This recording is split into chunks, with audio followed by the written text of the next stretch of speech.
Je m'appelle Thierry Hermann, j'ai 56 ans.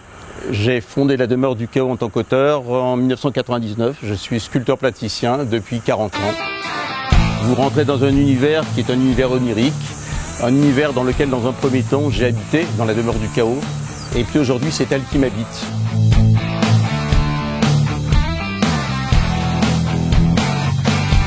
L'œuvre a une telle puissance qu'elle se débarrasse de son auteur pour être autonome.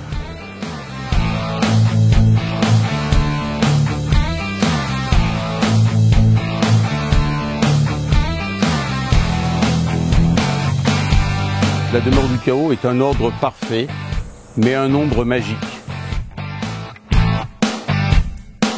Il y a quelque part dans la Demeure du Chaos un ordre invisible qui fait que ce chaos, en fin de compte, de ce chaos, on accouche une étoile.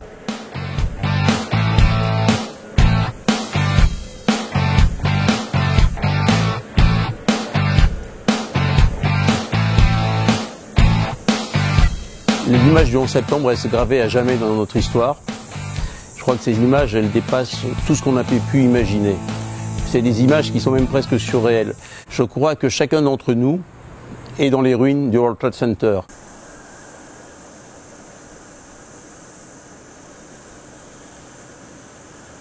Ce qui est intéressant dans la Demeure du Chaos, c'est qu'on gère des milliers de portraits qui sont des gens, aussi bien des philosophes, des scientifiques, des hommes d'État, des dictateurs, des penseurs. Et quand on voit une cascade de portraits, volontairement, on enlève la légende.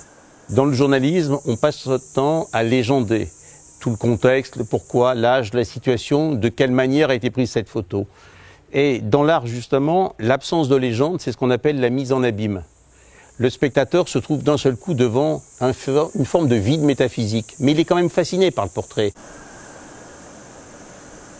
On est toujours en temps réel, c'est-à-dire que dans les secondes qui vont suivre un attentat, quelque chose d'important, d'ailleurs un événement heureux ou malheureux, on est très vite sur la situation. La Demeure du Chaos, même si c'est sur 9000 m², ce qui est quand même très grand, il y a en réalité un calcul extrêmement précis des pièces qui interagissent les unes entre elles. Le container est vraiment une arme de destruction massive, parce qu'il ne faut pas oublier qu'un container entre la Chine et un port européen, c'est entre 250 et 270 $. Ça, c'est de l'arme de destruction massive. Ça veut dire qu'on peut amener 12 à 20 tonnes pour moins de 300 $. Autrement dit, il n'y a plus du tout la logistique, la frontière financière qu'il y avait dans toute l'histoire de nos parents. Et là aussi, c'est une vraie révolution.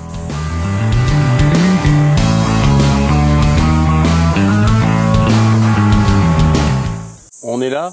Ce qui est intéressant sur les ruines que nous avons retrouvées du temple de Saint-Romain-de-Couzon, c'est le dernier temple protestant en parfait état en France, qui est très rare. En 1685, ils seront lapidés et tués par les gens du village, comme un peu partout en France.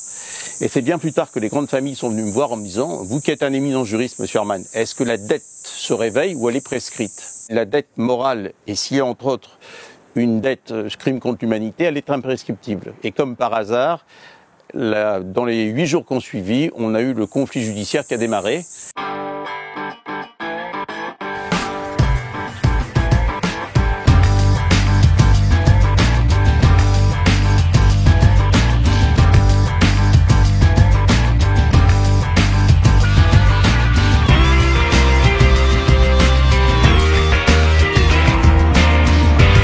Notre ambition, c'était de devenir la bibliothèque d'Alexandrie et d'avoir la somme d'informations du marché de l'art jamais atteinte au monde.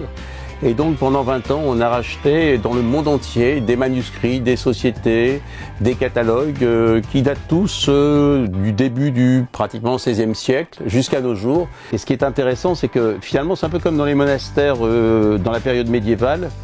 On est passé de la tradition orale à la tradition écrite avec les moines copistes. Et ici, on passe finalement de la tradition analogique, qui a été le XXe siècle, avec les serveurs dans nos salles machines, les 1200 serveurs qui se répandent dans le monde entier sous la piste d'hélico, sur 3 étages. Donc c'est vraiment cette transformation. Et on est vraiment dans la même logique. Et ça fait un format de Stanley Kubrick, tu vois.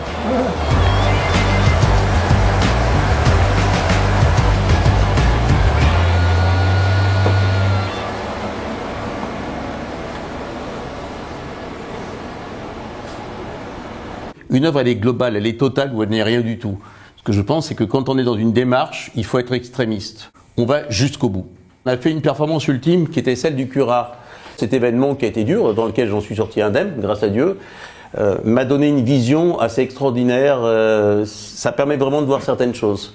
Voir son propre corps partir, c'est aussi une expérience.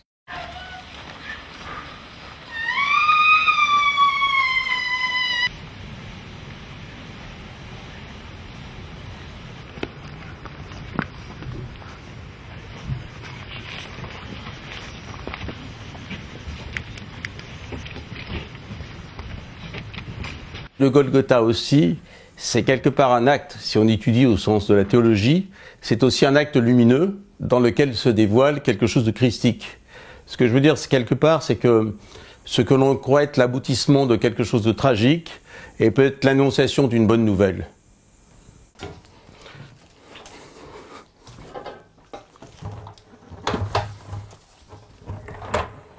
La demeure du chaos va s'agrandir sur Internet.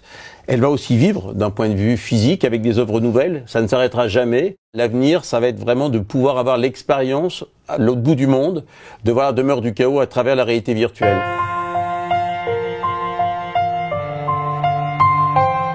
L'alchimie, c'est un long processus complexe qui est à la recherche de la pierre philosophale, qui est une forme d'immortalité. Mais une immortalité dans laquelle l'alchimiste abandonne tout. Tout ce qui signe la reconnaissance sociale qui existe depuis la nuit des temps. Et c'est vrai que, atteint d'une maladie neurologique extrêmement grave, qui est dégénérative depuis plusieurs générations, je sais que ma mort est comptée. Mes enfants sont atteints de la même maladie. Et quelque part, je sais que la demeure du chaos est ma dernière demeure.